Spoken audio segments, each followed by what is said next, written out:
Hello and welcome to Spurs Kings TV and Designated Hotspur. It's that time of the month. It's the end of the month. It's time for the N17 monthly. Manny, how you doing, my boy?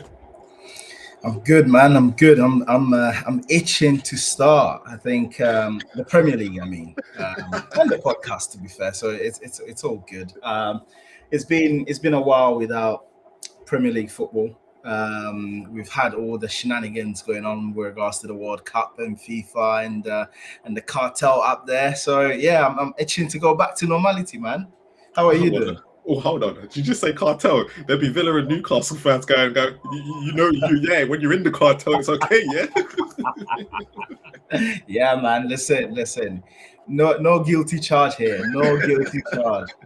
How are you, Marlon? How are you? I'm good, man. I'm good. Just getting back into the swing of the streaming things after, since the World Cup. I'm a World Cup fanatic. I was not concentrated on Spurs for the whole of last month. I have to admit, I was a World Cup, and then as soon as it ended, I went straight back to Spurs. That's right, man. Like, to be fair, I'm a bit of a World Cup fanatic if my team is doing well. And Ghana with Jordan Ayew up front, I just checked out so quickly, man. I couldn't care less. Yeah, they were poor. I was expecting a lot more from them, and they were poor. But at least they were there. No comment. Kind of in spirit. Anyway, let's bring out the guest tonight because Luke's decided to ditch us tonight. Second, he ditched us in the debut show, and then he's now ditched us again. Mate. What is more important than N17? The monthly show. What is more important? Nothing. You should hang your heads in shame. Yeah. Look, when we think about it, it's only 12 episodes a year he has to do. 12. But anyway, our guests are going to make up for him. But let's bring them out. Let's bring it around. And Eugene, you good? Both well? Doing well. Very good. Thank you very much. Very good. Yeah, good to be on. So, let's just get straight into it. So, we've had 2 friendlies. No, 3? 2? No, 2. Yeah, third one's tomorrow. That's why. We've had signings, and then it's just stopped. How are you feeling about things after seeing the first 2 friendlies, Manny, now? Where do you feel like Spurs need to concentrate on next in this pre-season? I mean, can you take anything from these friendlies? I don't think so. I think so. We played. Was it MK Dons that we played first? And I mean, who played from our first 11 other than we're all excited to watch Fernandes and Tonali, but it's all to get some what's it called, some juice in the legs, release those cobwebs. Nothing really to shout about. And then we played our second one against Sydney. I think to be completely honest, from my perspective, one thing that it allowed me to see is it kind of like solidified that some players are crap, and I wasn't. It wasn't just. Wow. It wasn't just. You've got it straight away. I've got to say what I've got to say. Listen, it just solidified that certain players that people were calling crap last season are actually crap. It's not a joke. So we know that certain players are not going to even be slated here anyway. But I liked some surprises. And I know people are going to kill me about it, but someone like Mano Solomon looked sharp, I have to say. As a backup, I don't know whether is he really going to be leaving. He was on loan last season, right? He's come back, and he's still here. So we need players in attack. We need some attackers. Me and Eugene have been going back and forth for the past few days about attackers, but it looks like that's where we need to concentrate on, and we're just waiting. But at the moment, based on what we have, I wouldn't be very quick to get players to be gone from the club until we actually have some concrete signings come in, and that's why I think I wouldn't take anything from these games, to be honest. But That's my opinion. Ray, let me bring you in. Too friendly. How are you feeling about? Are you in the same tape, Manny? Well, I think you'll see from my little note here. Preseason isn't competitive at all, right? I mean, the MK Dons game wasn't even in a stadium. It was on it was basically a glorified training game. I agree with Manny on the what we've found out so far is pretty much just confirming. Yes, Richarlison still has a tennis racket on the end of his legs. It's we don't have a right winger apart from Solomon, who I don't know. The Solomon I see is somebody who does a lot of running, and he kind of looks down. He's run, and then he looks up, and I'm sure that's why he got really good numbers in the Championship, and he's never got good numbers in the Premier League, because I just don't think you can get away with it. I don't think you can get away with that. I'm going to look really, really good, sort of running around, but then I have to look up to do something, because that split second, that's all a defender in the Premier League needs. What we've really, really discovered so far this pre-season is that our medical situation is in no way fixed. We are in dire straits already, I think. And I think anyone who doesn't kind of get into it, doesn't really understand it, doesn't try to understand it, is doing themselves an injustice. We really, really are in trouble in terms of our medical situation. Yeah. Eugene, I'm too scared to ask you. The first thing, since you mentioned the World Cup, I gotta give it up to Manny. He was setting me straight on African teams in the World Cup. I was sleeping on him, so Manny was right. We had a couple of bets, friendly wagers, and yeah. So I gotta, we did better than yeah, we didn't bet, but yeah. I gotta admit, African teams bypassed American teams, like South American teams, that were shocking. But yeah, so I gotta give it up to Manny for that. But I didn't really watch the friendlies. I just watched the highlights, because I don't want to pay for Spurs Plus just to watch them play against, Australian teams.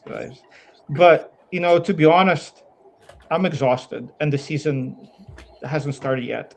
I'm sure you guys have done 1,000 streams since last January, and I've been on hundreds of streams and, in different chats, talking about our attacking options and probably going through every single attacker in Europe or in the world and say yes, no, yes, no. And at this point, in the beginning, as many knows, as you guys know, I'm picky. I'm snobbing, like, no, Savio, I don't want him. Liao, no, Marmouche issues. Now, just bring me anybody. Just start the season.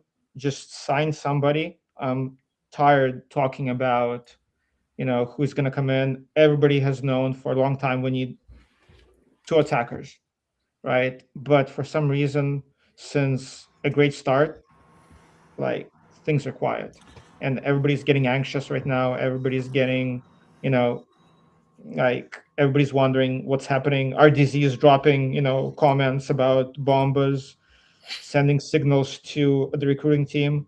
So we need to get things done really fast, because I was hoping that's where I thought we would be going, is when the preseason start, our full squad would be in place, or at least our starting 11 would be set. And right now, we're halfway there. So we've got to get something done soon. Otherwise, seeing Richarlison, Salah, Cantel up front again, for me, I'm not sure if I can do it. Like, I'm getting PTSD as we speak. So as from social media, as from you guys, everyone's in the same boat. All this preseason has really shown us is what we kind of knew last season. We need attackers. So at this present moment, we've seen Richarlison in these friendlies. You know, he's actually played. Solanke's not kicked a ball. Apart from against MK Dons in the first half. So are we kind of wiping the slate clean with them and saying they're not going to be ready? Also, you've said everyone's like, no, Solomon, not good enough. He's the only right winger we have at the moment. And then you've obviously got Tell. Is there a chance that we could end up going into the season with these three as our only, four, if you include the two strikers, as our attacking four? Would it then bring down what we've already done in the transfer window? I think there's a big chance we start with them. I think there's, because at the moment, like, listen, I think Rain is right, by the way. We've got even a bigger problem is the fact that, and I've been saying this for a long time, Maddison, we just can't rely on the brother. I'm sorry to say, he is supposed to be the number 10 who's the glue, right? That glues our play and, you know, gets our play, you know. Hold on, man. You're saying we can't rely on him. When could we rely on him?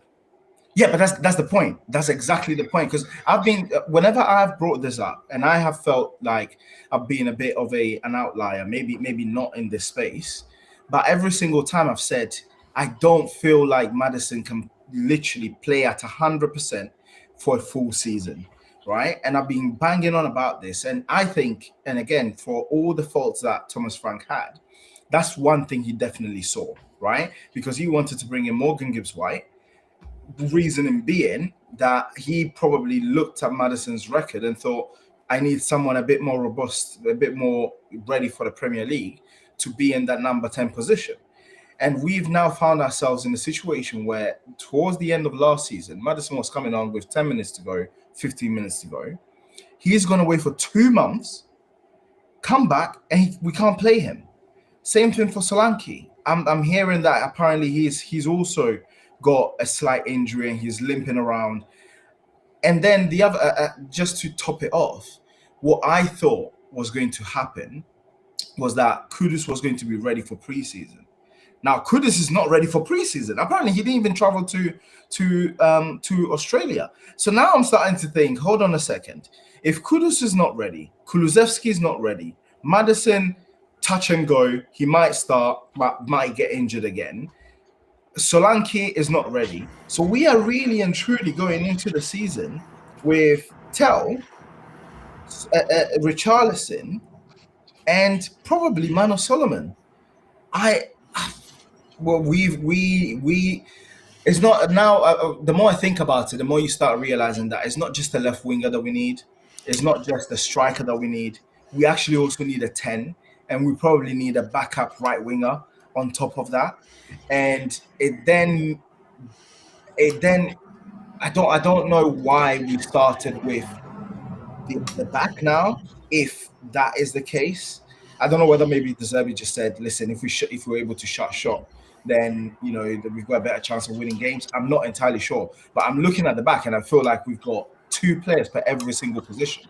So what the hell are we doing with the front three? Yeah, we've got at least 2 players in the back, in defensive positions and central midfield per position. Our problem, it's like I talk to people in the fan base, and it's like people have forgotten that we finished 17th. It's like, you know, it kind of didn't happen. And it's like, you know, that has been sort of erased from the collective memory.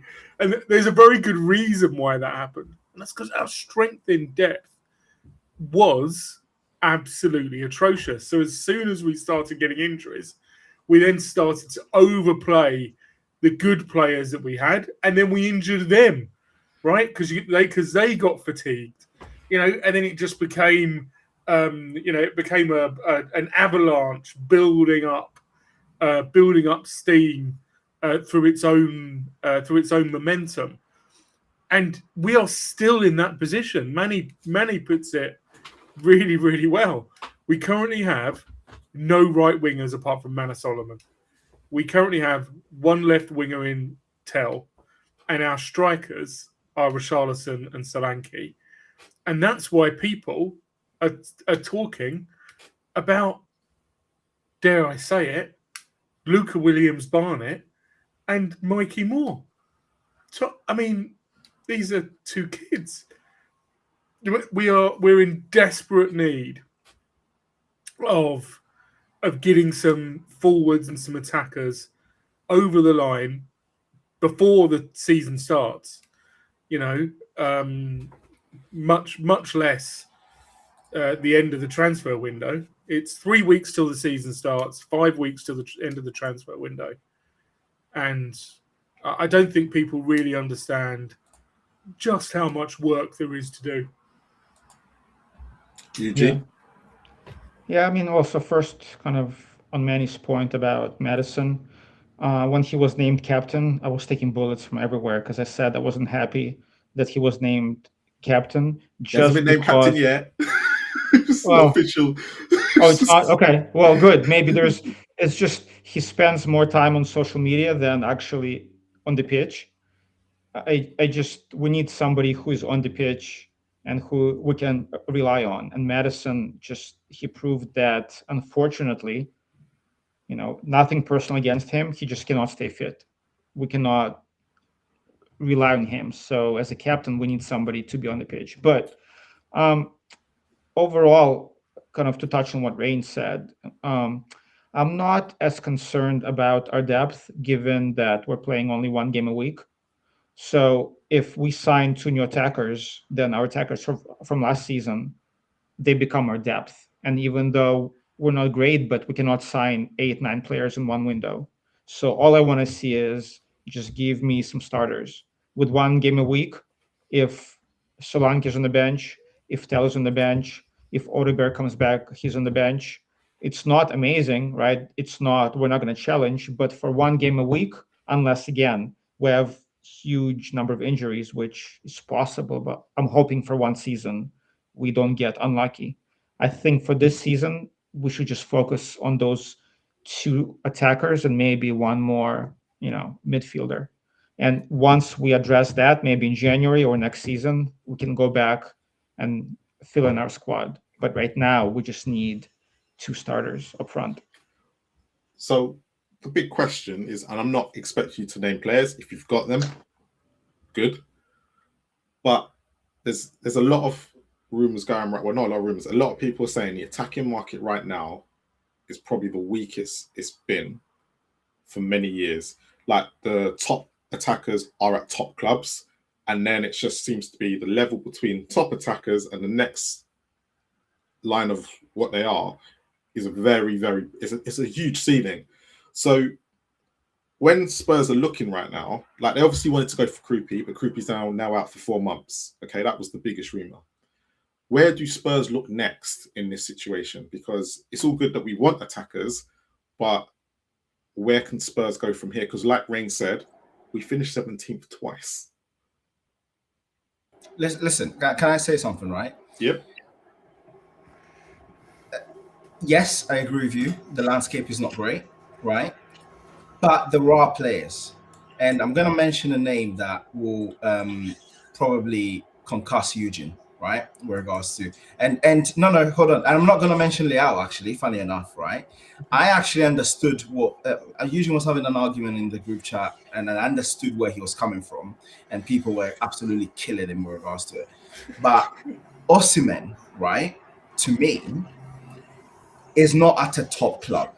And what Eugene was saying about Osimhen, and I fully agreed with him, because if you actually watch and follow Osimhen's career, as a player, as a football player, Osimhen is not a top football player. And what I mean by that is, if you look at, we have been blessed by having a striker such as Harry Kane in the past, who could not just score goals, he could spring passes around, dictate the game. That is extreme elite level. So when, and Eugene can correct me if I'm wrong with regards to what he was trying to say. When Eugene says, he is not a top football player, I knew that is what Eugene meant. But when it comes, what I do know though is that when it comes to him being a striker and a scorer of goals, he is at an elite level. And if we were to go in and get someone like him, then you can bring certain players such as Savinho and Kudus, who maybe might not give you the 15 goals a season, but what they'll give you is they'll be able to provide the goals for this guy to just knock them in. Because at the moment, you have someone like Richarlison and even Solanke, and it's such a shame that Solanke is like that. But if you create 10, 15 chances for them, they're going to score 2, 1, 3. And that's a major issue. So in my opinion, and I know it's not going to happen because I think Osimhen is on like 300K a week or more than 300K a week. So it's probably not going to happen. But really and truly, if we want things to happen, these are the sort of things that we need to do. And I can hear Spurs fans, the money. Yes, but that is, if you're a top club, those are the sort of things you do. You go this summer, you spend. It might not work out the way you want it to work out. Next summer, you go again. Because that's the game. That's the name of the game. And unfortunately, that's what we've got to play with. I don't know any other striker out there that we can get that can be a level raiser to that point, unless we go out and we stop the whole Savinho thing that we're looking for and actually look for a winger that can actually score goals. I'm not sure, but that's my viewpoint in regards to it. Can I just quickly? Go ahead. Yeah. So with Osimhen, again, like obviously he's a good player, right? I was just talking whether he's elite or not. The issue with him is he's on 400K a week in Turkey, tax-free, which equals to 600K if you would move back. So that's insane. Yeah, he's making 600K like after taxes. So that's never going to happen.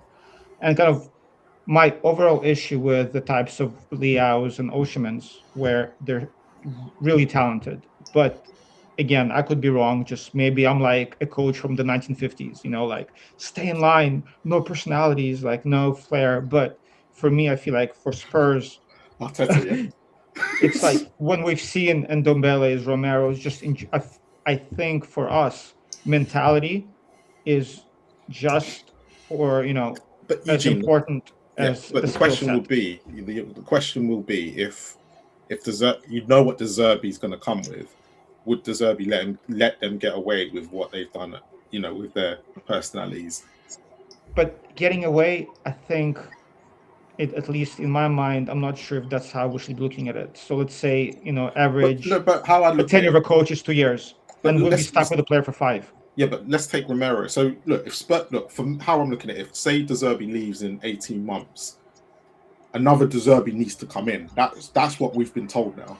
There's none of this Thomas Franks coming in after what's his name, man, after Ange. There's none of that where they've let Romero have free reign. It's unfortunate we didn't have De Zerbi 2-3 years ago, because maybe we would see a different Romero. He doesn't have free reign because he's got, because De Zerbi's quite tough. That's what he's known for. But he's also quite personal, because when you hear other players from other clubs talk about him, they love him. Okay? And I know the media like to show the negative parts of it, with the Marseille training ground bust up and all that. But actually, when you look at the players that play for him, they'll run through brick walls for him. So why can't, if he wants an Osimhen and he brings him through the door, why can't it work out? I'm not saying it cannot, but nowadays, I don't think managers can control the players like in the old days. Like if a player decides he doesn't like a manager, like De Zerbi is volatile as well. So let's say after a year, Osimhen and De Zerbi or whoever else, they have a falling out. He'd be like, you know what, just bench me. I'm making my wages. I'm gonna down tools. I can care less. And I don't think it's like in the old days where a manager controlled players' careers. Nowadays, the agent is gonna do his thing, and we're gonna be stuck with a player who's not happy, who is and also it's opportunity cost as well. Yeah. Are you not gonna have that problem with any player though of a top talent? I agree, but in my mind, again, I could be wrong, but in my mind, when I look at the players like Liao, like Oshman, like others who made career decisions based kind of on money and also have a history of downing Okay, tools, like Rashford, for example, yeah. But right? this Like is my top but you're player. yeah. But this my question to you would be: name me a top player that doesn't come with baggage. That's fair. No, that's fair. Maybe I live in the dreamland, right? But it's just No, like it's just a one, question. Yeah, you no, might be able to find that's one. Like fair. I've asked you on the spot, yeah, and you probably No, could that's come back fair. to me later. But if off the top of your head, Sunny, I want Sunny 11 Sons on our team, we right? had to But make no, him know. that's fair. That's a fair comment. It's just once if I see a player downing tools, it Yeah. means it's in his nature to do so again if things don't go his way. And I'm very cautious of that, especially as a team. We're struggling to develop a culture of winning. And one bad apple on high wages, is going to compromise what the Zerbi is trying to build. So now when I'm looking super talented, yes, but is that talent worth all the baggage that comes along with the So player? Just my I'm looking. opinion. No, and that's fair.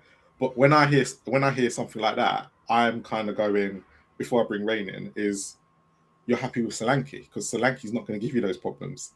Sure. Those are the sort of players you're going to get when you're not when you get players with attitude problems who think they're better and think that most of the time, if you look at the top professionals, like even Mbappe comes with his problems. Like Vinicius Junior, who's been linked with them lot down the road, he comes with problems, and Yeah.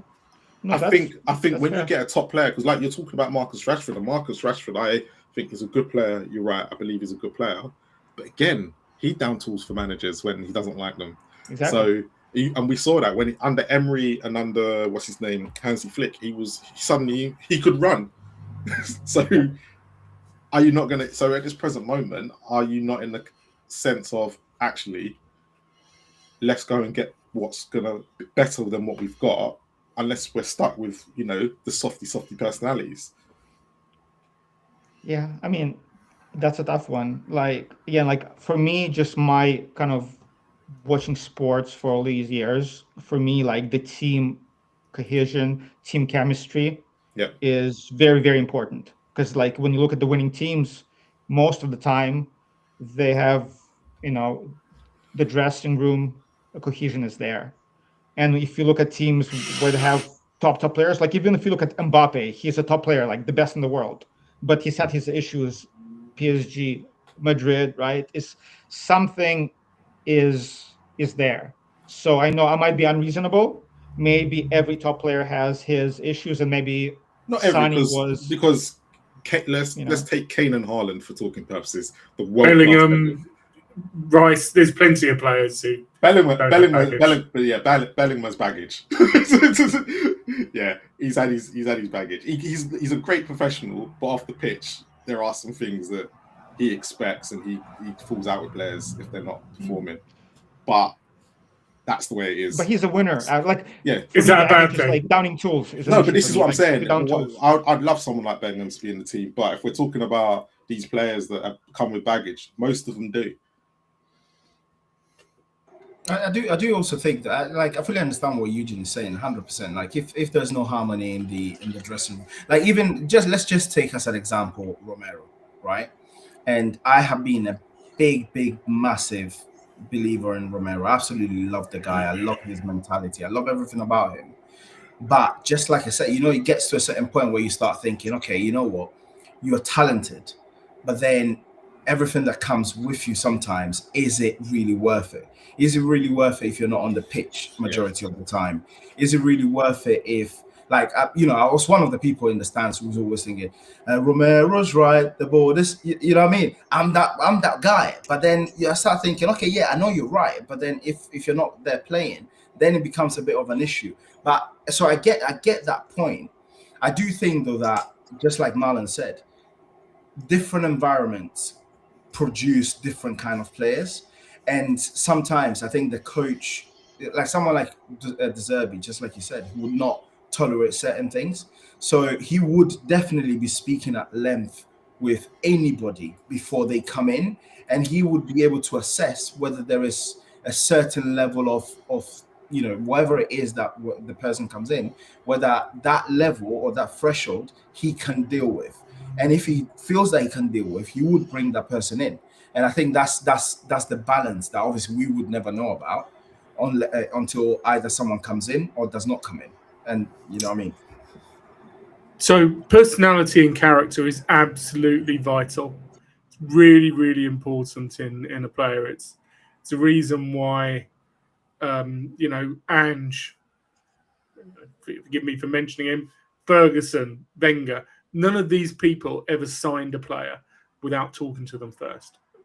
Yeah, preferably one-on-one and looking them in the eye, because you want to understand and profile them. But there's a very, very important number, and forgive me for going all Moneyball on the thing. I talk to a lot of people online, and I have to contend with a lot of people who are only interested in the eye test. They're only interested in things that look good and make them feel warm and fuzzy. But there's one very, very important number that we need to roll over from last season. That number is 48, right?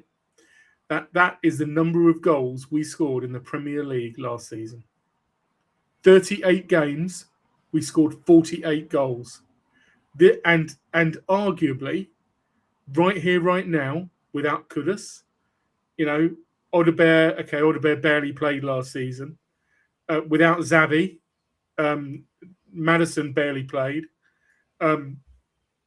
Still only got Tell on the left-hand side. Our proposition for improving that number, 48, is way, way, way worse than it was last season. I think people are sleeping on it. People are not really realising just how dire the situation is. They desperately need to go out. I would get Osimhen, and 600k a week pre-tax. Clearly we're not paying that for him. Can we bring him? Can we bring him in? Rashford, by all accounts, people are saying he's not the type of player that Zerbi wants on the left-hand side. He doesn't offer enough energy.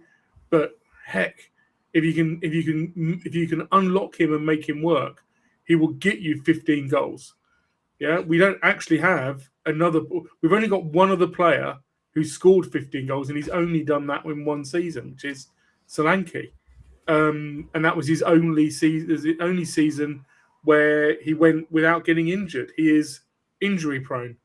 So we desperately need to bring. I would bring Rashford in. Right here, right now, if nothing else is working, I would and I've been arguing with various other people against this player, but I would go and bring Vlahovic in. Why? Because he can score goals. We desperately need, even if it's on a 2-year contract, even if it's on a 1-year contract with a 1-year extension, we desperately need players in the door. And it's good that they're, that they have been looking to get, it looks like they've been looking to get quality, right? It looks like they've been looking to get the right players. But right here, right now, we're desperately short. And we desperately need them to pull their fingers out. Okay, sorry, can I say something? Can I just ask Ray a question on that quickly? So do you think the club, and this is, just wanted to know your personal opinion because you mentioned the 48 goals, do you think the club were wrong concentrating on defence first and midfield instead of going out and trying to solve the attacking situation?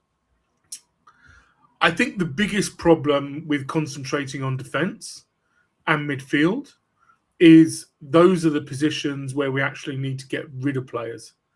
So they should, if they'd have done both, if they'd have, if Romero had already been exited, if Sarr had already been exited, if Vicario had already been exited, then it wouldn't have been so much of an issue.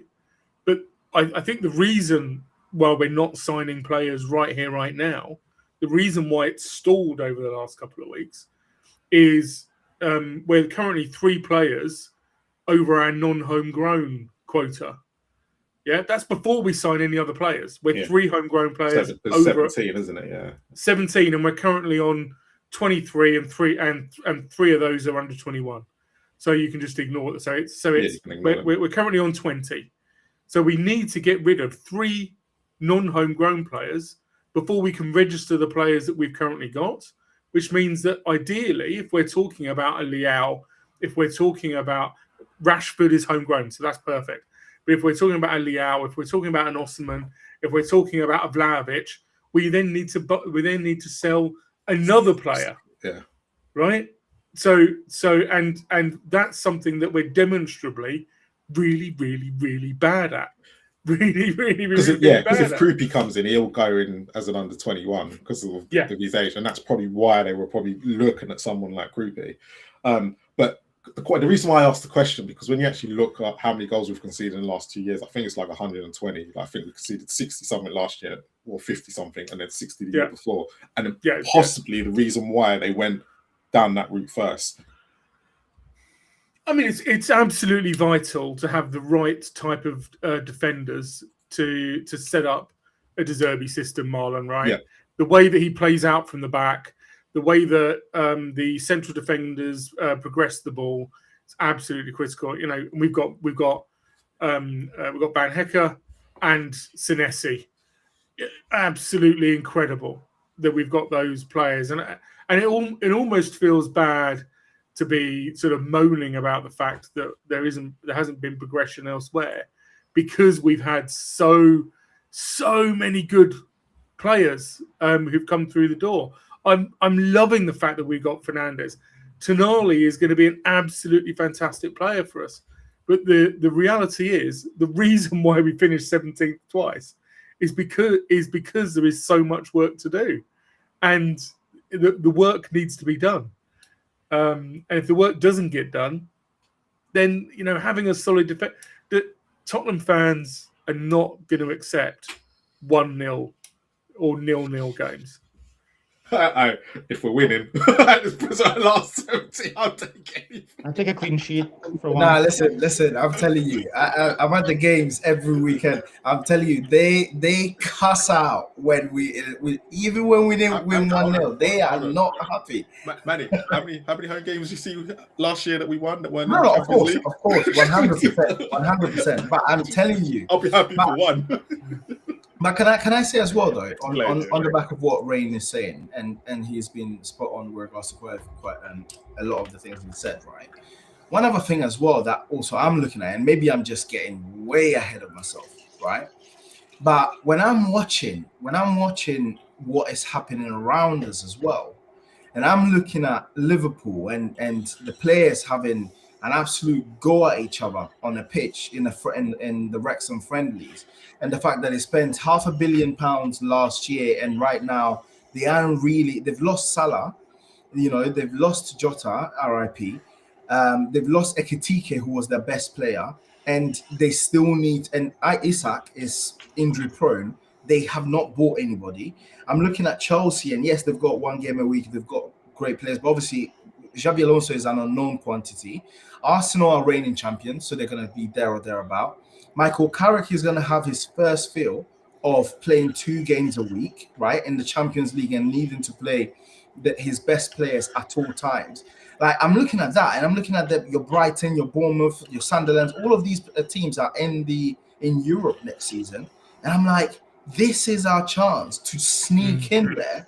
And I'm thinking, guys, let's wake up and get the players that we need at the top. Just the same way you've got the quality in midfield and at the back. And I'll emphasize on quality, because I watched Fernandes and I was like, goodness me, I didn't actually realize that this guy was such a top player.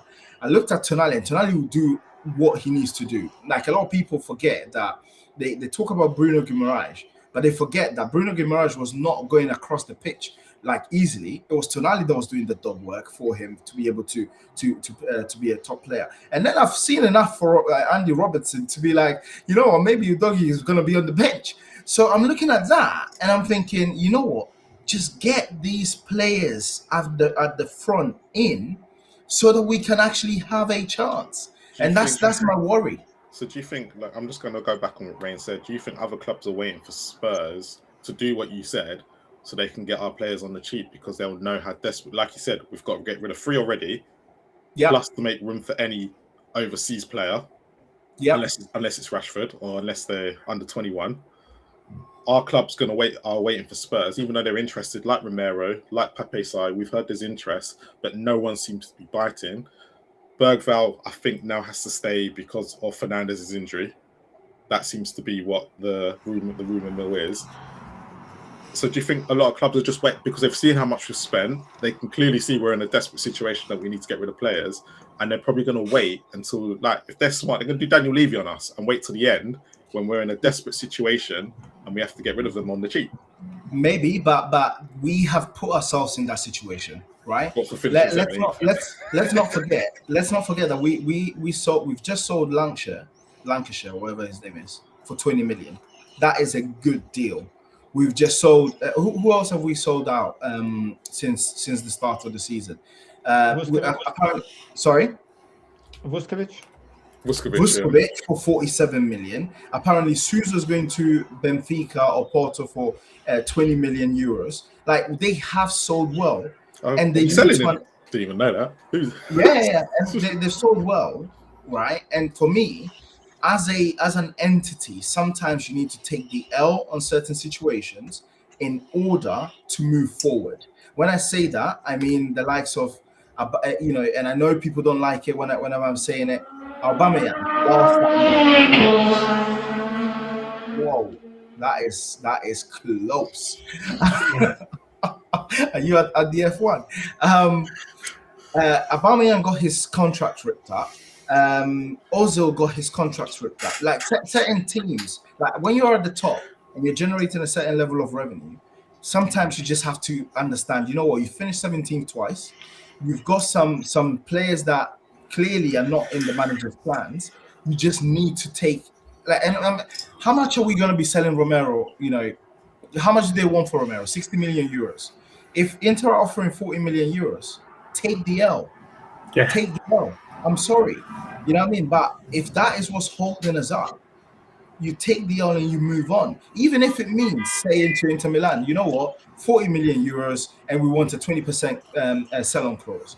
Or whatever it is that you need to do to get some marginal gains, you do. But just halting everything because everyone is waiting to be fair with Romero, though, on Romero, I think a lot of that's to do with he ain't back from the World Cup. He's on holiday. Agreed. And maybe once he's back, he'll be gone within the first couple of days. Maybe. Possibly. Maybe. Hopefully. You know, just quickly to touch on Manny's kind of original point, like, there's an opportunity cost with every signing, right? Not just the transfer fee, the wages, the squad spots. So yes, Manny's correct. A lot of the teams, lesser teams that are in Europe, are going to be struggling with 1 game a week. If we get lucky with injuries, we could challenge for a Champions League spot or like a top 5 finish.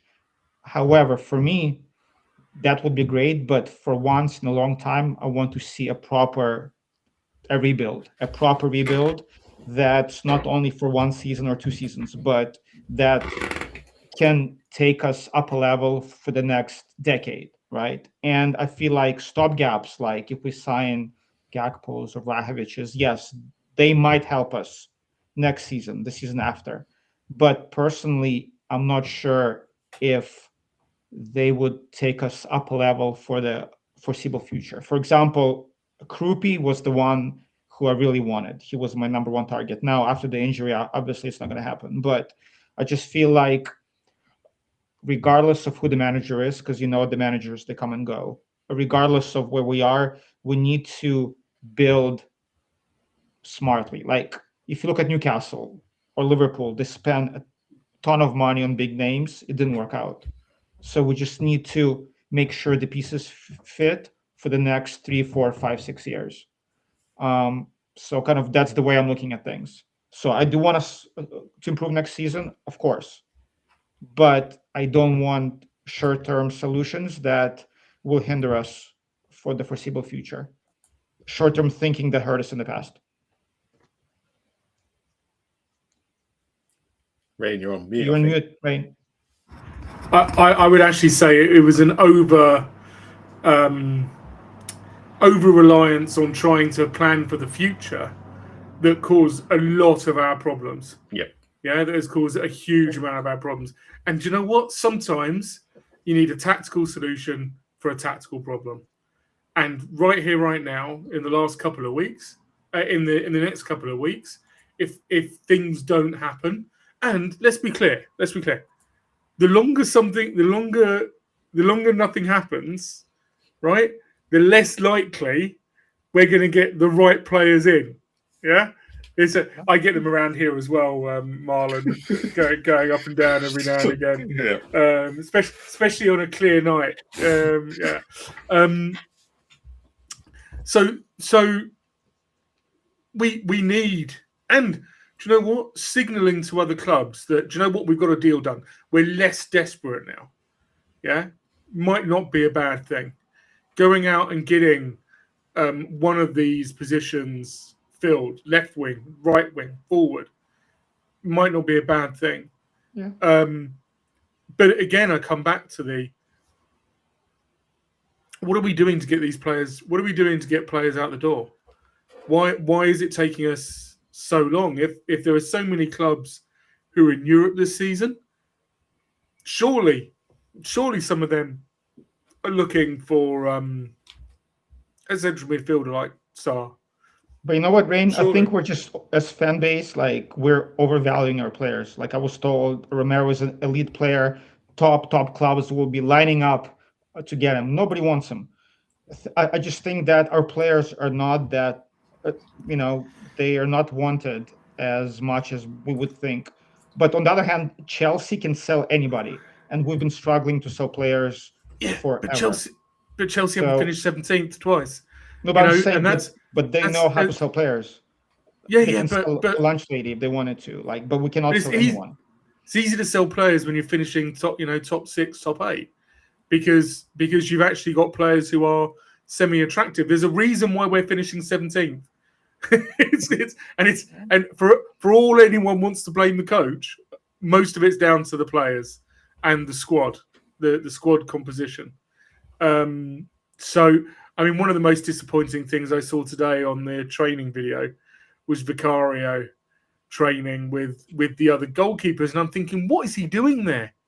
Why is he not in Europe with his agent trying to find another club? The problem is that with Vicario, nobody wants him. Juventus want him on the cheap, and that's the only club that seems to have been any sort of interest, but no one wants him. He's not a good goalkeeper, so we're stuck again. And I put it like this: if we were, and I shouldn't use his name like this, but Kinksky, if we were to get rid of him tomorrow, no one would come calling for him either. We've now got to put him as a first-team goalkeeper to up his value. So we're stuck. Sell him on the cheap, Marlon, as Rain was saying, right? Like when Arteta came in, he ripped up some contracts. Yeah, but but Babbing and Ozil, they were like nearly past 30, so you could kind of understand that. But Lacazette stayed until he was ready to leave on a free transfer. Look, Basuma's gone. So it's the problem you've always got in these situations when it's a player that's got value. You cannot be ripping up Romero's contract and trying to get, he's a World Cup winner. No matter what we want to say about him, you have to get some sort of value for it. But he does. Like, I do agree with you, by the way, with regards to the fact that this is just economics, right? And and someone like Romero, the fact that no one is coming in for him does not necessarily mean that he is not a top player. It just means that a lot of the teams, in my opinion, in this context, a lot of teams are like, oh, well, we know you need to sell. We're just going to hang around and we're going to wait and we're going to try and lowball, right? So with regards to that, I have no issue with that perspective from that side. I think I was reading today some rumors about Pape Sarr and the fact that he, I think Aston Villa and Brentford are interested in him. So the interest, in my opinion, is there. Obviously, Vicario, it's not. But again, if I was Vinay, or if I was Lange, or if I was any of those guys, I would have literally said to Vicario, no, you're not going anywhere. You stay back at Hotspur Way, train up there and get your agent to get you out ASAP. However, we are just, a lot of times we are just nicey, aren't we? Like, nice fun days, nice board, nice this, nice that. When at Chelsea, if Raheem Sterling is at the club and they don't, whoa, is that just me? What's that sound? That's you. Me? You? Yeah, you. It's been you the whole time. What? Anyways, if Chelsea doesn't want a player, right? They're playing with the under 21s up until they get sold, and I feel like, yes, it's I understand, these are human beings, so you don't want to be messing around with them as much. But for someone like Vicario, senior player, plays for the Italian national team, is the second number 2 on behind Donnarumma. Really, you should be telling him, listen, sort it out quickly. But to be fair to him, he might end up playing for the reserves. He might, because we've got to remember, when Raheem Sterling got put out to the reserves, it was a week before the season started. So at this present moment, we don't know who's getting shafted and who's going to get put anywhere. So we kind of have to take everything with a pinch of salt at the moment because of the World Cup. Until everyone's back and we play that first game against Brentford, we don't know who's in or who's out. Our club's got history on this, right? Last summer, Bissouma, we were desperate for Bissouma. We were desperate for Richie to leave. Neither wanted to leave, and they ended up both being registered. They ended up both being registered on our squad list. Manny's absolutely right. If we were a serious club, Vicario would not be on the plane. He would be back home. He would be lying in bed thinking, am I going to play football next season? And in the morning, he would be on the phone to his agent every single morning, every single lunchtime, every single evening. What is happening? That's what. And yes, they're human beings, but you know what? I've been through similar stuff. Do you know, they're not a protected species. It's the harsh reality of being an adult, that if you don't sort of buck up and deliver in your job, then you're out. And in football, the way that happens is you get ostracized. That's the only way it happens, because you've got a solid contract. Which Vicario should not have been on the plane, and quite frankly, I don't think Richarlison should have been either. Yeah, I think both of them should have been at home and should have been told, find yourself another club. Yeah, we've done it. And Ndombele, it took how many years for us to get rid of him? We couldn't sell Ndombele, Bissouma. We're not good at selling players, especially with Vicario. It's not like he is a top player who's going to command a top dollar, right? He's going to be what, 10 million, 15 million at this point. Just sell him at a discount, take a 5 million haircut. Eugene, I don't think they can sell him even at a discount. I think that's what it is. But with Vicario on this a little bit, him going on tour doesn't really impact anything, because he can still find the club, and he's going to be one of them players that don't cause an issue. It'd be more of a case of if they took Romero, who has a bigger influence in that dressing room. He's a part of the leadership group, right? It's about optics. Yeah. It's about optics, and about optics not just to fans. That's not what I'm talking about. It's about optics to the player. It's about optics to the player. You are not going to be part of this club next season. And at the moment, there is no drive. There is nothing pushing him out the door. Well, who did we do nice that to last summer? We did that to 2 players. I can't remember who it was, but I'm pretty sure we left 2 players at home and said they need to find new clubs. We have done it. Yeah, we did it last year. So 2 players had to stay home. I can't remember who it was. I think it was under Conte. Was it under Conte? We've done it before. I know we've gone on tour before and left 2 players at home. Yeah, I think it was under Conte, where I can't remember who it was that we left behind, and he told them to find a new club. Was it Solomon and someone else? And then wasn't that last year under Frank? No. I'm pretty sure he left Solomon at home then as well. It might have been Ange. It possibly would have been Ange. We've done it before. We've left 2 players at home. Or maybe I Angela. mean, I don't Bissouma know. was home after the incident, right? Bissouma was left after the balloons, I believe. Yeah, so was it Bissouma and Solomon last year were left at home and we still didn't get rid of them? Were they? Solomon was on loan, I think, no? No, Wasn't Solomon he? hadn't gone out because Solomon had to find a new club. Solomon had the issues, the political issues. Yeah. So that was he was sort of put out. What I'm getting at is even if they stay at home, there's no guarantee. Like Vicario could stay at home. There's no guarantee that he finds a club. Well, clearly, but the point is, like Eugene says, our club is very much seen as a soft touch.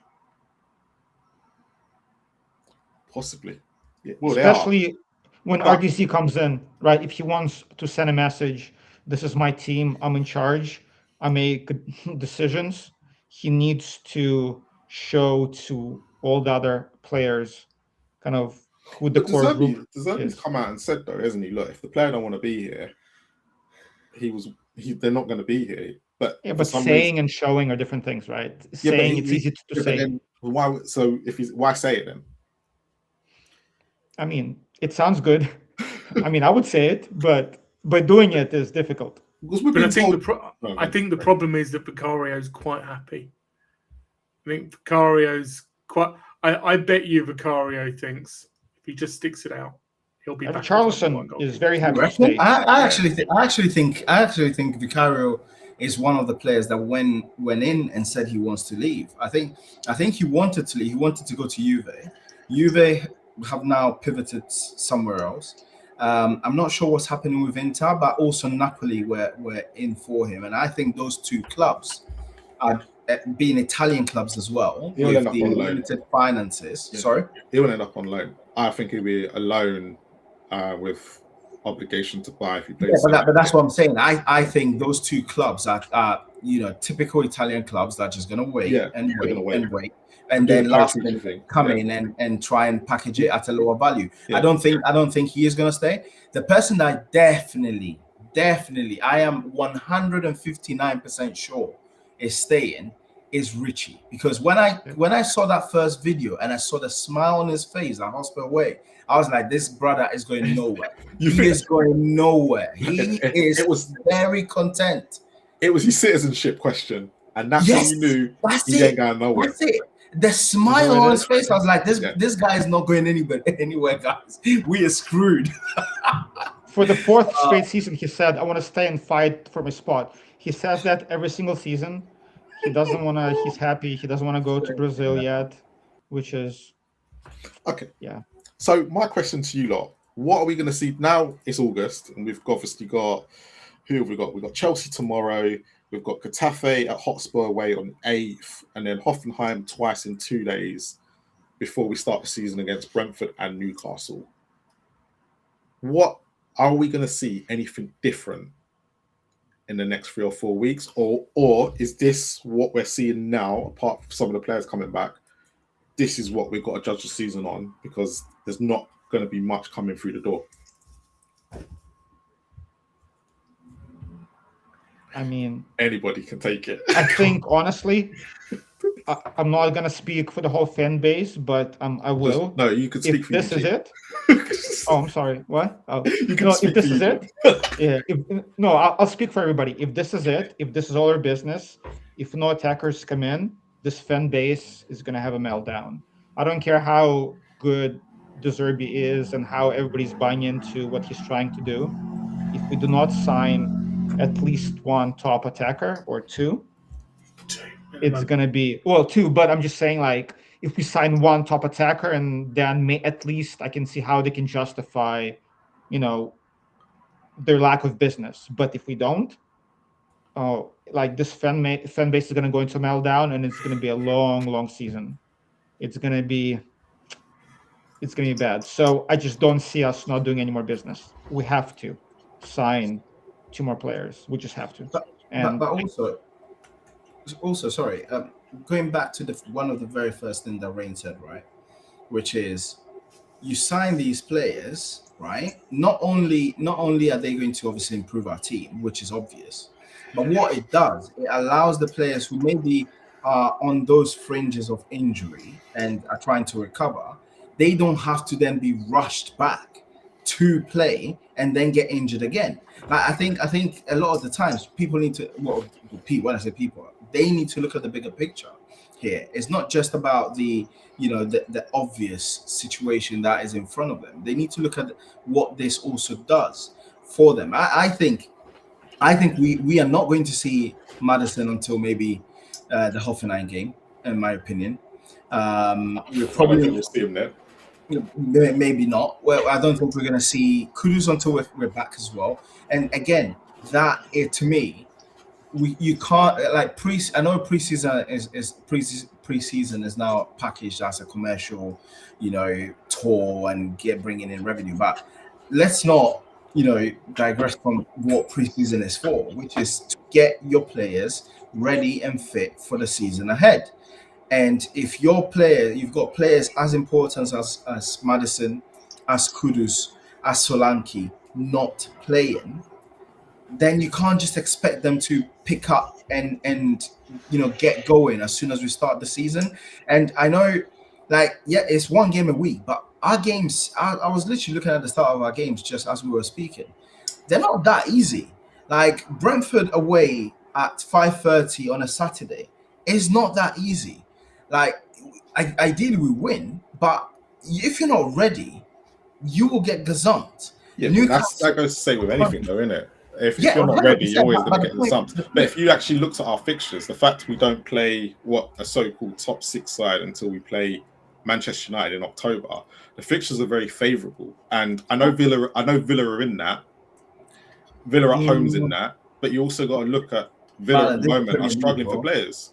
No, but if you're looking at it, we've got one game a week. There's no way. Their base is already there. Yeah, you're saying Villa are struggling for players, but they've got Kamara coming back. They've got their set back line. They've got their front end. They've added whether you like him or not. They've added Ghana. Like they had a better. Yeah, but they've lost. Yeah, but they've lost Tielemans and Rodgers, which are if you watched Villa last year, Rodgers was very important to everything they did. And so was Tielemans. And their front line is still better than ours, though. Their front line might be, but their front line is still better. They've got Manzambi in, right? Let's not forget that. Their front line, they've got a better. We are starting from the problem. The thing that fits for them is Unai Emery. I will not deny Unai Emery is a bloody top coach, right? And he's a top manager. But you got to remember, Villa are going to have Champions League this year as well. Their squad is not. If we're being honest, is not as strong at the moment. Why they're in the situation they're in, not as strong as last season. So the fixtures have really been, for me personally, I think the fixtures have been kind to us. So you think if we don't buy any more forwards now until let's just say that the forward that we buy is going to come in like deadline day, 2 hours to go, and then you got to remember there is a big international break in the middle of September. Where there's a free that's already 4 games gone. Yeah, but the games that are in there, we're playing Brentford away, which we've had away. We usually draw against Brentford. And Brentford again could be. We don't know what Brentford's going to turn up. But if we're in good shape, I think we should be out. Even with our strike force, yeah. And I know we moan about our attackers. We should be able to do something. I don't know. Why? I think overestimating. What? Sorry. What makes you say that? Because we could score from set pieces. We scored. Who's scoring from set pieces? I'm sure we scored 12 last year from set pieces. Well, what? Paulinho. How many of them did Paulinho score? We didn't re-sign Paulinho. Maro Paulinho. Yeah. Tell me a free kick in. 48.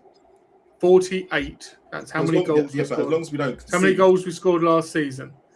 So look, I'm telling you now, the White Hart Lane does not like 0-0 or 1-0. Okay, but it will be a tough season, and there's a very good reason for that. But we averaged 2 goals a game last year conceded, and that's because we're waiting for the ball to drop. Yeah, because that's the history that we've got, and do you know what? That anxiety transmits back onto the pitch. We will have a terrible season. The harsh reality is we currently have 1 left winger. We currently have 1 right winger. His name's Solomon. And we currently have two strikers, one who has never hit 15 goals in a season, and one who has done it once in the only season for the last 10 years where he didn't get injured in that season. That's the harsh reality of where we are. Yeah, the harsh reality of where we are. Kudos and our players that were fit. Our wingers are still not good enough. Absolutely, that's why we need way more work to be done. We need players coming in. I'm going to say I hate to be all Moneyball, but at the moment we've got Tell, who's going to give us 5 goals maximum. We've got Richie and Solanke. I'm going to say 20 between them, right? So 20 between them. Yeah, so that's 25 goals. I'm not expecting anything currently in the right. And you're right, even with Kudus is no more than 5 goals a season, right? If you look back at his history, so that's just along our current forward line, that's less than half a Haaland. It's less than half, and most strikers it's less than half an Ollie Watkins, right? It's really, really dire. And so we need to get these players in. Unless they get players in, and they can't get players in unless they get those 3 non-homegrown players out, Tottenham fans are going to need to dig in this season, because our best chance, I'm afraid, Marlon, is going to be 0-0 and 1-0. Yeah. And can I take it from a little different angle? Well, what Rain says, 1000% I agree.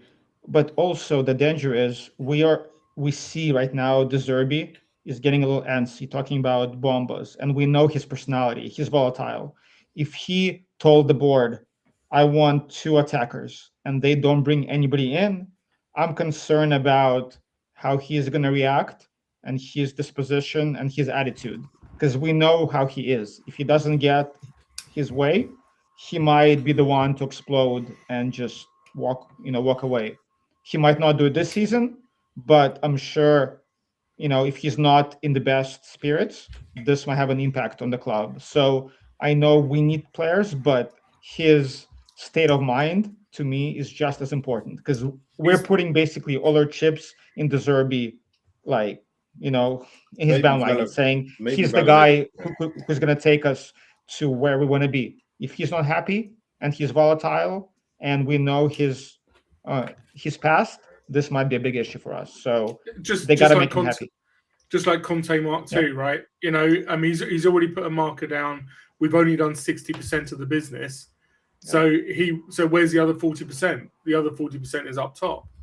It's exactly what we're saying. He is Conte Mark II. If he doesn't get what he deserves, he doesn't get what he needs. Let's face it. I've quite eloquently, I hope, explained just how dire it is.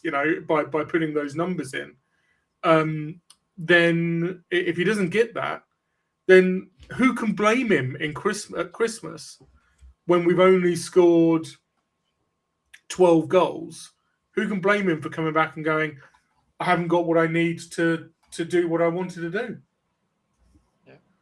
But I think what's more dire in this situation, okay, just going back on what you last said about Scholes, the players that we're being linked with are not players that scream goals either.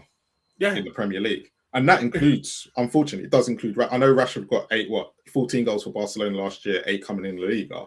But while he was at Aston Villa, he only scored 2. The year when he was at Man United, okay, so he scored 6 that season, because that was over the whole season. He scored 7 the year before that, and that's Rashford. Savinho, we know, doesn't get goals. And Mamouche just had a terrible season last year. And he only scored 3. He scored 7 when he had, because over the year that he had with Frankfurt and Man City, but then he only scored 8 goals last season altogether.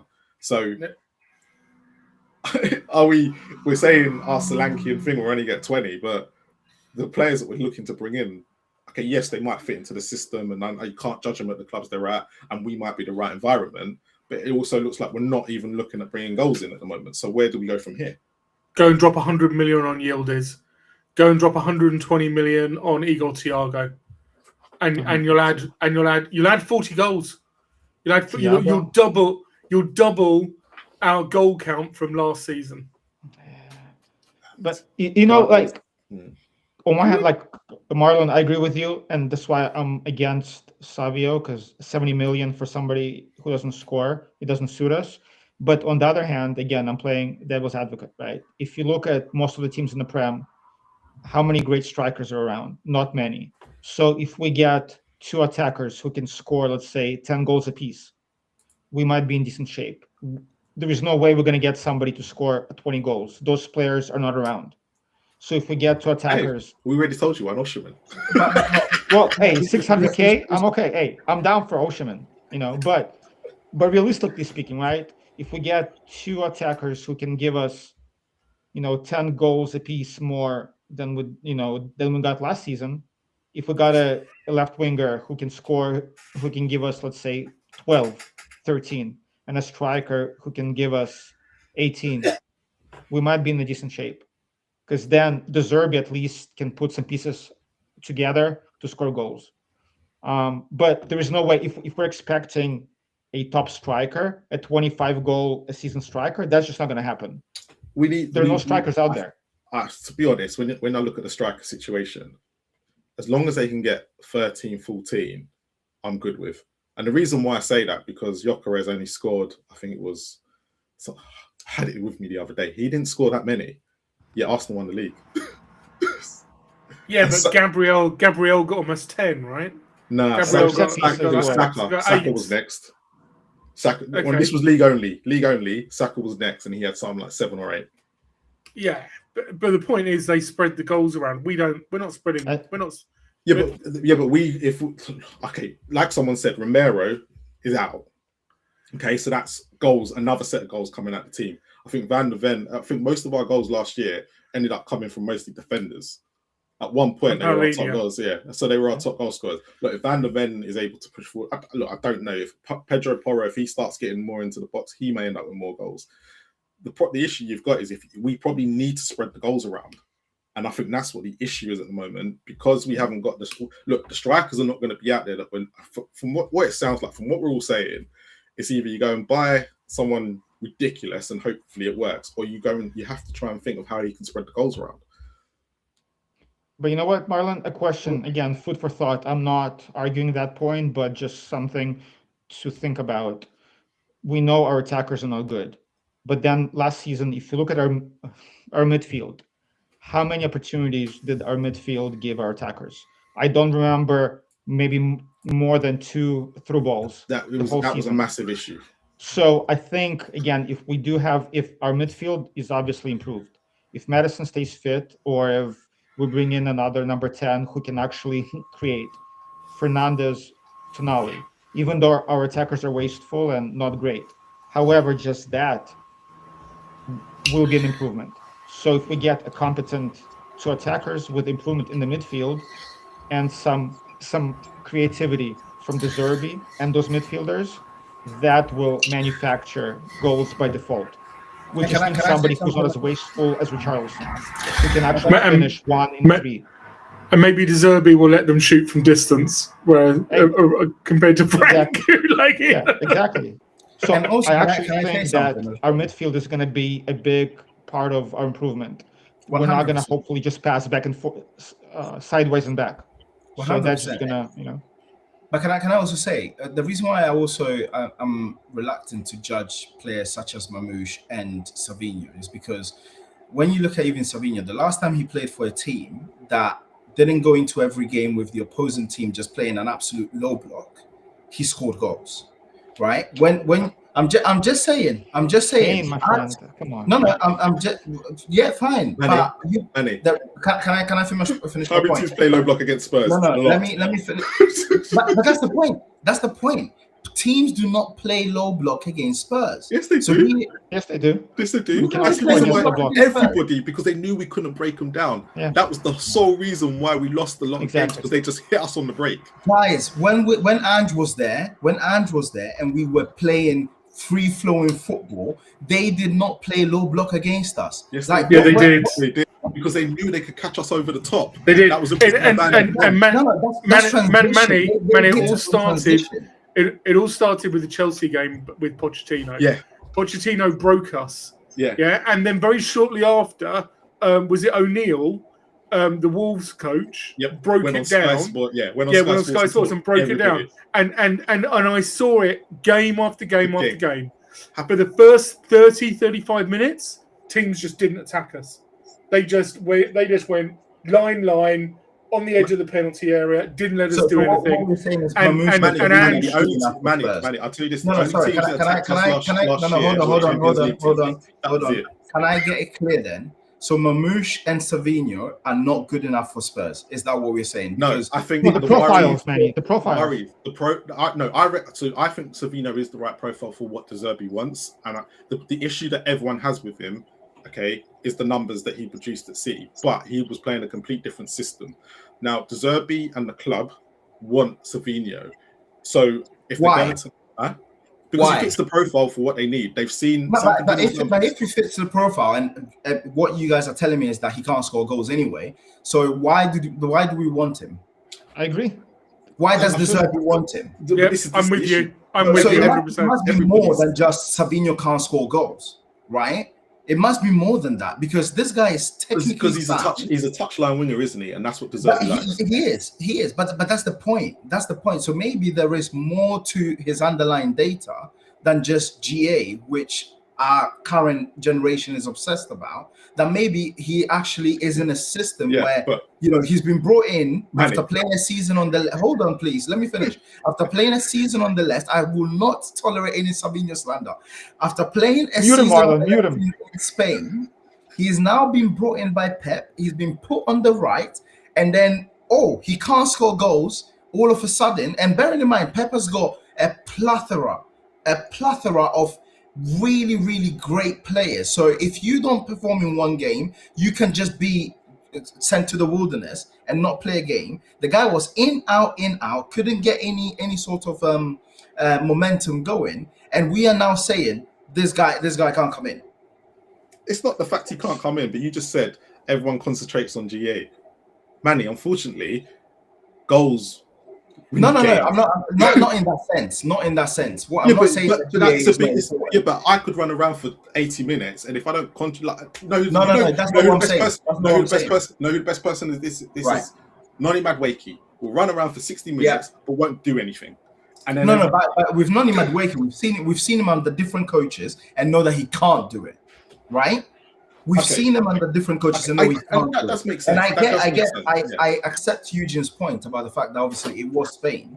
However, we've seen two samples from this guy. The first sample he did score. The second sample in a team that has got really, really an abundance of quality, and the fact that he wasn't starting game week in, week out, he did it.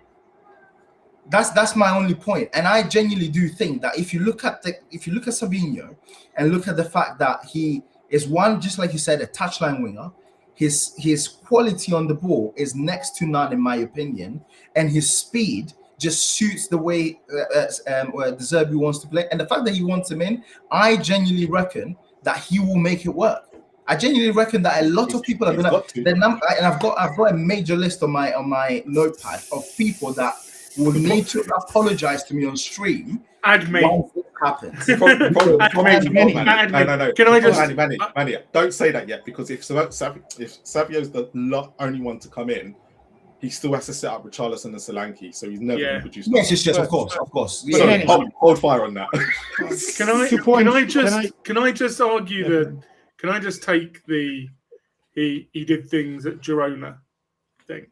There's not a great record in players transitioning as wingers from from La Liga into the Premier League.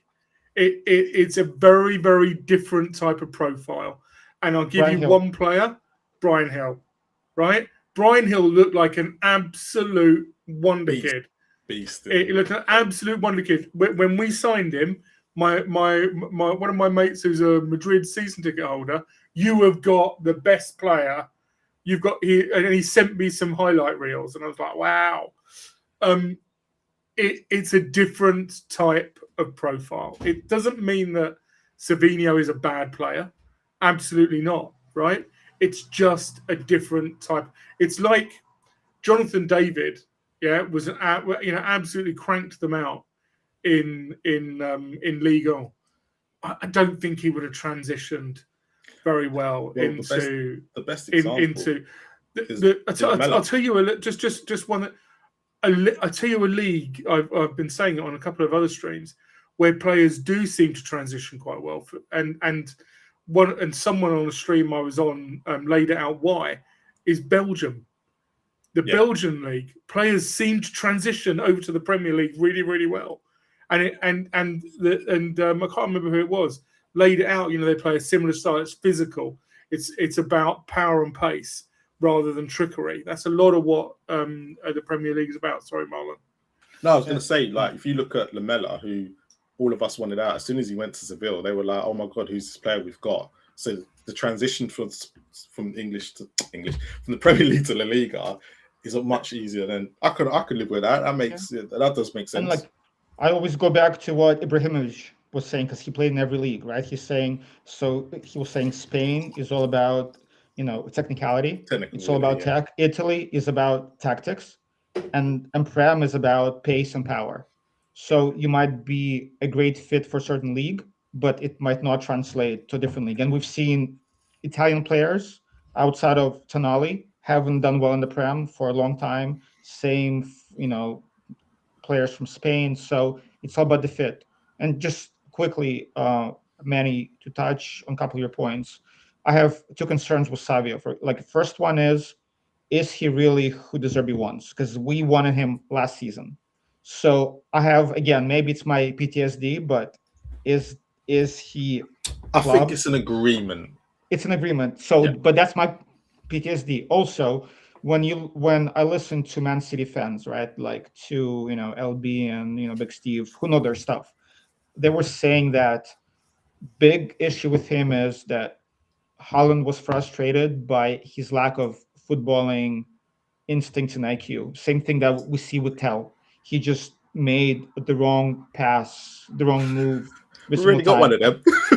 Yeah. So I mean, that's a concern as well, right? So it's like, yes, the profile might be what the Zerbi wants, but if you look at Kudus, who's not a goal scorer, if we get a Kudus clone on the left-hand side, who doesn't have the best footballing IQ because he's young, right? We're stuck with the same issues we were stuck in with Tel last season. Third, how many the Brazilian wingers have succeeded in the Prem, and our luck with Brazilians has not been the best. That's just it. Like, if you look at the Brazilian players in the Prem, especially the wingers, I mean, other than maybe one or two. Look at Brazil full stop as a forward. But that's why, exactly. Marlon's, I do. That's why I do agree with Marlon's point, and Marlon's point does ring true, right? Which is, yes, I agree.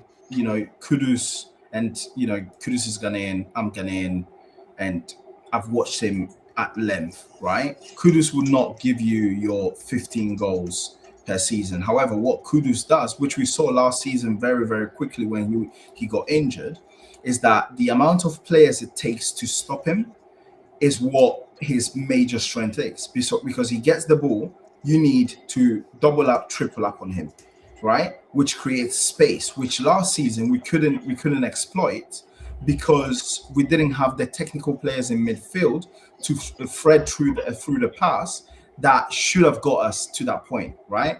So if you then got two in Savinho and Kudus on the other side, but actually have a goal scorer, which Richarlison is not, Solanke is not, that's the difference to me, and that's the reason why I would not be able to, fathom him like us not getting more than just what we have. I can't fathom. I can't for a second think that Lange and Vinay are sat there thinking, you know what, we can get away with starting the season like this. I can't see it. I think the Zerbi's already kind of said and hinted this week by saying Bomba that he knows that's his warning to go, we can't start the season like this. So it's out there, and I think the club know. I just think at the moment Spurs even need to go in two directions. If they get two players in, they need to bring in two elite wingers or one elite striker. It's either one, or if they can't go and get out and get it, that's what they need to do. because otherwise, Rain's right. We don't score enough goals. Yes, the fans won't like being winning 1-0 and the 0-0s because we're going to be strong in midfield and defence from what it looks like. But the problem is, yes, the home fans. It's weird. I'd give it a season. Like after seeing, was it 4 wins at home last year? Was it 4 wins at home? I'd take anything right now for a season anyway.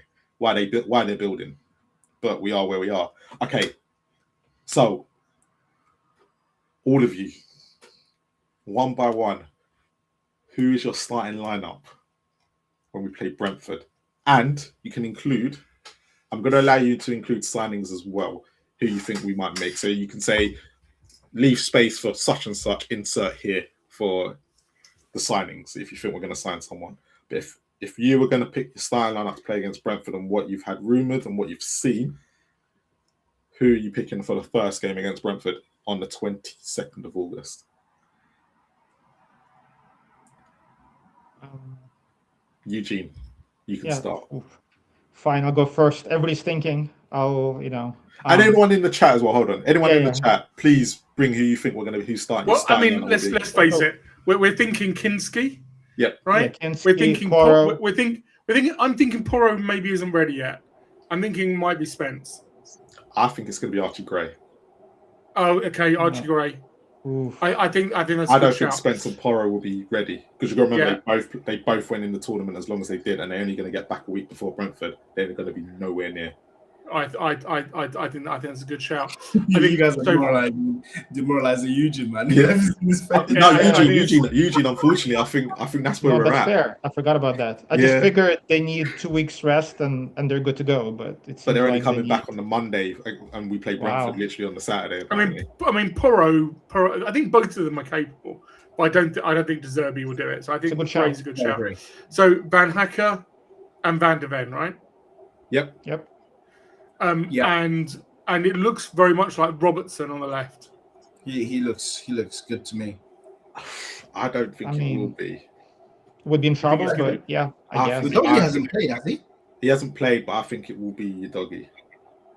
Okay. I think Robertson is going to play. I would prefer Robertson. Don't get me wrong. I just got this strange feeling that Doggy will get himself fit by the time that game against Brentford happens. Because he's not injured, from what we know. I think because of his injury problems last year and what Zerbi's been saying in the press about keeping some of his players wrapped up in cotton wool while they're abroad, I think the first time we'll see you Doggy is against Hoffenheim. Yeah. Okay. Well, let's just go round. Okay, so have we got? So I think it'll be Robertson. I think it'll be Robertson. I think it'll be a Doggy. I think a Doggy. And okay, so we're split. Right. Okay. Yeah. 50-50. Central midfield. So. Fernandez has got a little bit of a knock, but surely we've got to get him. I don't think he's going to be fit for it. I personally don't think Fernandez is going to be fit. That's me. I have to say though. And I know people are not going to like it, but Gray looked. Not Gray. Bagwell in that position with Tonali didn't look amiss. Obviously, the opposition was not that great. I think it's going to be interesting tomorrow before we... Yeah. I get what you're saying. Because I wonder whether he's going to not risk Fernandez if he's got a knock in the first game. I don't know. His brain is searching. He's searching for news. Rain is like, what the F? He's on his side. This guy has played 42 games last season, and he played 44 games the season before. He comes to Tottenham, and he's injured. Yeah. What do you expect? The same thing happened with Conor Gallagher, didn't it? Conor Gallagher walked through the door and got injured. Yeah. Yeah, but let's say, obviously, if it's really just a knock, right? Let's just say that Tonali and Fernandez. So, Rain, you continue. Okay, so in the 10, does anybody think that Maddison is going to be? It'd be Gallagher. Starting. I think it's Gallagher. Yeah, I think Gallagher. Right. Okay, so we've done the easy work. Right. That's it. We've done the relatively easy work. Yeah, Tonali fit will be the number 8. as they say. I think so. Let's go with the next easiest one. Striker. Richie. It's gonna be Richie. Oh, please. Honestly, I'm not even sure if I'll be able to watch the game. I told myself last season, if Richarlison starts, I might boycott the season. Yeah, but you know if the But- ball drops in the box to Richarlison, yeah, and it'll accidentally hit him and go in, so you're fine. I've never seen anyone in my life miss more like 1 foot gimmies than him. So if he gets 4 chances, he might finish one. But Look, he scored 11 goals last year. Come on. that's fair. Is Solanke hurt? Does he have a cold again or Nah, he's got a throat? sore throat. Oh yes, exactly. So out for a month. Yeah. Oh man, Richarlison. I think it will be Richarlison. Yeah, I think Solanke will be on the bench for it. But I think it'll be a case of Richarlison's played the most games in pre-season, so we'll get the nod. Left wing. Tell. Easy. Tell, right? It's Tell. Nah, I think it'll be Savio if he comes. Yeah. Nah. Even if he comes in, What do you think he'll go on the right? in the next week, he wouldn't play him. He wouldn't play him straight away. Tell has looked decent. He's gonna play Tell. I think for Tell, and he has. Don't get me wrong. I don't even know if it's going to be. It all depends on what Chelsea put out tomorrow. If Tell performs tomorrow, then he's starting the first game of the season. Agreed. He might be on the right if Kudus is not fit. Because Tell on the right, I like Tell on the right better than on the left. I like his cross. His crossing ability is pretty good. So if Kudus isn't fit to go, I can see him on the right. Could be Mamouche on the right.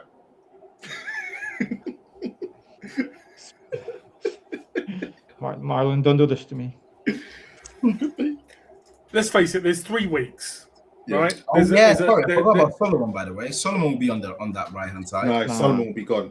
By the time they come back, Solomon. You reckon? Not gonna play. Yeah, Solomon. Will be He's played in 2 games in a row.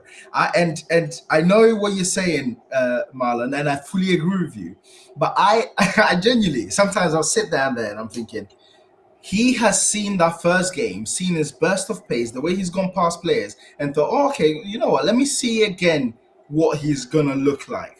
And I bet you he starts against Chelsea. We haven't- You Man, will it's be politics. surprised. It's politics. He probably will, but I think he's only there to make up the numbers, and he's the only fit Yeah. right winger we've got. Can I ask you guys a question? Can I play the host for one question to Marlon? Go on. Out of all the players who we're linked with, who, if we sign that player, like who would make you really not upset, but who would be like, who don't you want out of all the links? Who would be like, nope, I do not want him. Out of everybody who we're linked with. Do you know what the issue is? I'm going to say this. Everyone we've been linked with, even though some of them are not major steps up, they're better than what we've already got. So there's nobody who would Who be have like, we been I linked do not with? want him. So Savinho, Mamouche, Gakpo. Gakpo, Liao, every single one of them players Yeah, that I've that's named the so issue. far are better than what we already have. Whether I think they're going to be players that are going to take us to that next level in 2-3 years' time is a different story. That's where I have certain questions. But the Zerbi's here for now, and I finished 17th 2 years in a row. Look, I'm willing to give Tell a chance, don't get me wrong, but I know I'm probably going to, it'd be one of them where I give him a chance, and I know this is going to be the same with Kingsky, like everyone else is. They're going to make me eventually go, I don't want you anymore, I've seen enough of you.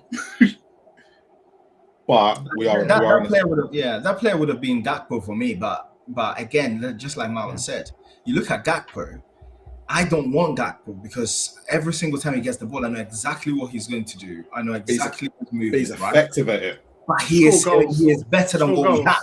That's the issue. You know what I mean? He's better. So at the moment, everyone we've been linked with, whether you like it or not, Leao included, Eugene, he's better than what we have. So apparently with Gakpo, when you hear the Liverpool fans, because the season when they won the league, he had a really good season for them. It wasn't just the goals where he was effective, but 2 years under Klopp and under Slot. Slot hadn't changed much in that first season he came in. He kind of left it where it was. But last year, because of the signings, he completely changed the way they play, which had a big impact on Gakpo apparently. So take it as you will. I'm not a Gakpo fan, But I agree. You guys have a point. I mean, anything is better than what we have right now. It's just I want us to do a real build, and I want to be invested in the team and say, "Yep, I can see what we're doing. I can see the plan." We'll see. I cannot see us, harmless potato. I cannot see us getting Undav. He's a Yeah. really hot. He's a really hot super sub. prospect. Where's School gonna play? Do you guys see? Because I think he doesn't fit what we're trying to do. But if he's fit, do you see him on the right? Because I don't see him on the 10. right. He's not pacey enough. He's not a midfielder. Do 10. you guys think he has a place in the squad? Who's Yeah. this? And where? Kulu, Kulusevski. number I 10. just number. Is But he's he's not a even creator. fit? He doesn't have that pass on him. He's not. The weirdest thing is, I was saying this to Ash the other day. I think we said it on the show on Monday. If we got a fit Kulusevski back, he could be the false nine. If the Zerbi, yeah. So that's I the only agree with role that. where he fits. But I don't know if the Zerbi plays I was it. expecting a lot of pushback there. I wasn't expecting everyone to kind of agree. No, but the I Zerbi ju- doesn't play it. That's the issue, right? Yeah, That's yeah, his that's the role. issue. That's his best role. But we like touchline winger. He's not it. He cannot cross with his right foot to save his life.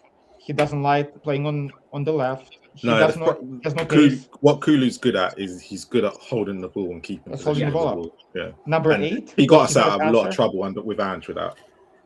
Can he be Yeah, an 8, but he doesn't pass? a Tonali alternate. A Tonali alternate is, is kind of his profile, but I don't think it's just Yeah, it not doesn't where fit. he wants to play. It's not where he's not where he's used to playing. But I make you right when I think of Kulusevski. Yeah, he scored some good goals on the right hand side by cutting back, but it got so predictable that it completely dried up. But when I think of all of the really good work that Kulusevski used to do, and let's be clear, we don't know what Kulusevski we're getting back. It's the issue, yeah. It's been a long time. But when I think of the really good work that he used to do, a lot of it was on the halfway line, getting the ball, turning, beating, taking 2 or 3 players out, getting ahead and passing the ball on really, really well. That's when he was doing, and that you just move him 10 meters into further into the pitch, and that's an 8. That's like you're saying, Eugene. But in the middle is different than being kind of close to Yeah. that sideline, right? Like it's a different game. I'm not sure if he's used to operating in the middle of the pitch versus, right? It's a completely different environment. Yeah. So I don't know. We'll see. Be interesting. Last question of the evening, guys.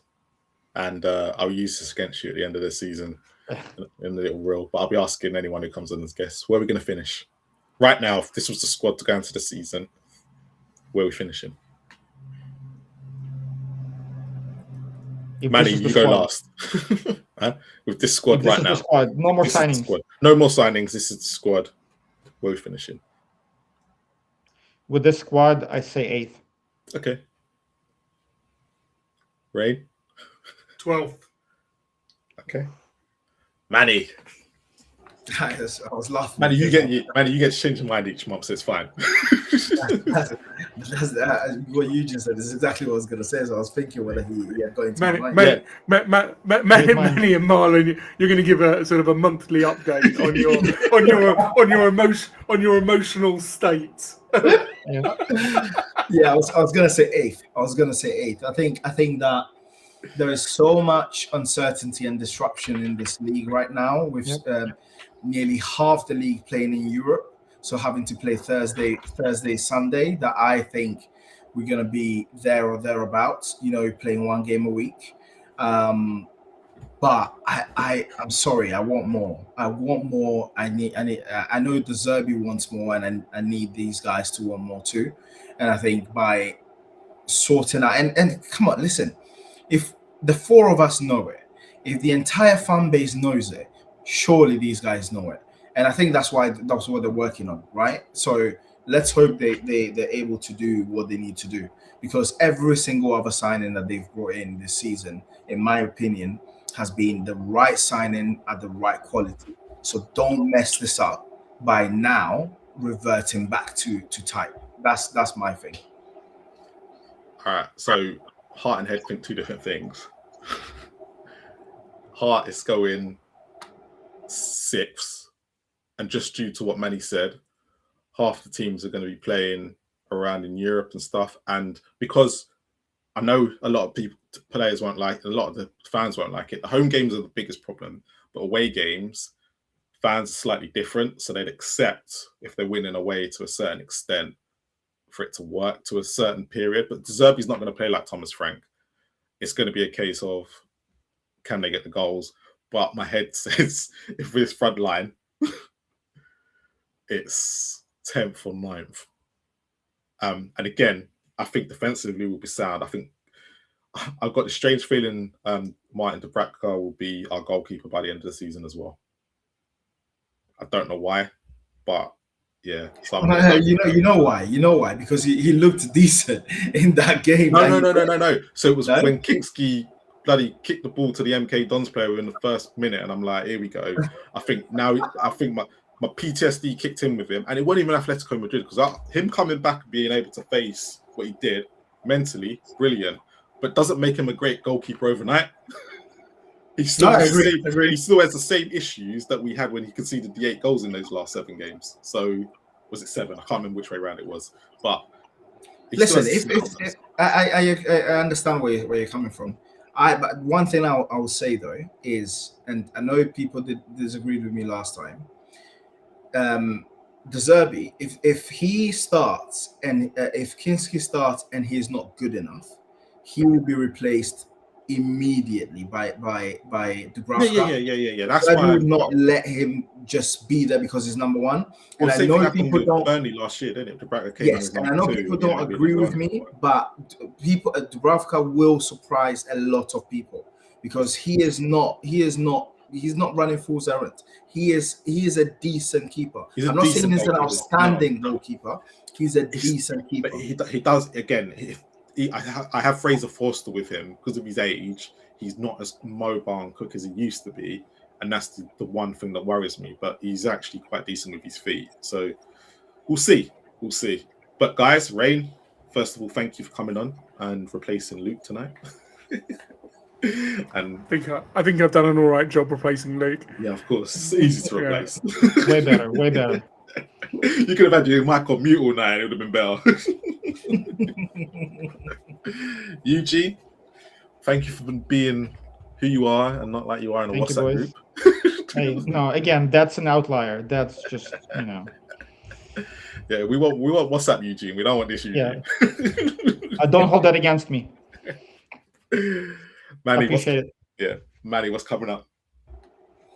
For me, on my channel, I've gone through a rebrand, as people would say. Again. So keep a watchful eye. Yeah. Keep a watchful eye for between tomorrow and Monday. I'll have a full rebrand, full name change. So Well, make sure you send me what the hell's happening before I do this again, because I need to update all your status. I will do. I will do.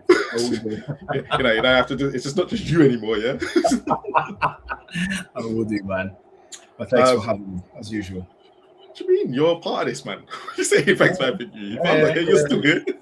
Yeah, but listen, I'm not a YouTuber like you guys. You know what I mean? So I every single time I have to remind myself. Whatever. You're part of the community, man. Like Rain and Eugene are too. Look, big up to the 1,000 of you that watch us tonight. Again, it's Friday night, end of the month, payday, mostly in England as well. So thank you for being here. And anyone who watches us on playback, please make sure you like and subscribe to Spurs Kings TV and whatever Manny's going to change his name to. But at the moment, just go look for Designated Hotspur. And then what I'll do is I'll make sure his link is in the description as well, so you can go find him. But yeah, make sure you follow Eugene. You got any socials? You're not on social, are you? No. Make sure you can follow Eugene on any YouTube channel that he can come up on. And anytime you see the good old Rain on anything, make sure you're watching that as well. You ain't got any socials or anything to promote? No, I'd like to say that I fly under the radar, but I'm on far too many channels for that to be true. But yeah, big up to everyone in the chat. You've been absolutely brilliant. But as always, come on, you Spurs. Oh, by the way, I actually do like Kinski. I was the one who defended Kinski when the Vicario came in, he worries me. That's the only thing. And I hope he doesn't. He's good with his feet, but he worries me. I actually do like him. Archie Gray, on the other hand, I love him, but I don't think he's a very good for what he does. There's a difference. Big